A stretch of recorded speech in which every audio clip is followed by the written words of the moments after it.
I personally think that one type of question that kind of makes me feel uncomfortable, embarrassed, upsets me is when people kind of ask it in a condescending or rhetorical question. When people, and I had issues with past supervisors doing things like this. Be like, "Are you sure that's what you want to do?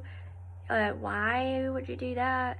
And it just kind of makes me feel like they think that I'm stupid or that like I'm incapable of doing basic adult things like sending an email or reaching out to a client.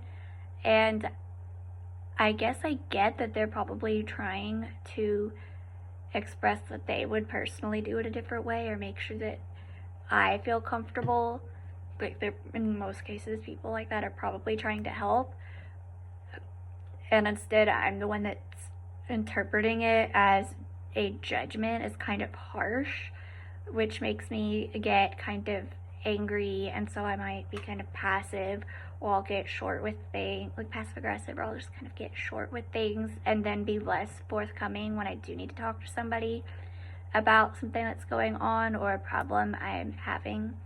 And I think for that reason, in both like my personal and professional life, I really try to avoid using why when I'm asking questions, to the point where my mom tells me that I'm being too social worky when I ask her questions. Because I just try to avoid asking rhetorical questions like, did you really think that was a good idea? Or why did you do that? Why did you say that? Why do you think that?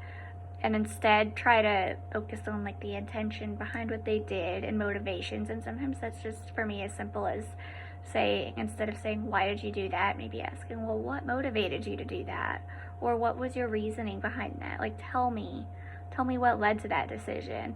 And I find that people tend to be more forthcoming with information and feel less attacked and less judged. And it's definitely something that I still need to work on. And I kind of wish that my supervisors and like past therapists would take a similar approach, because the therapy and helping process is just not as helpful when you're having to navigate feelings of shame and embarrassment and when you feel judged.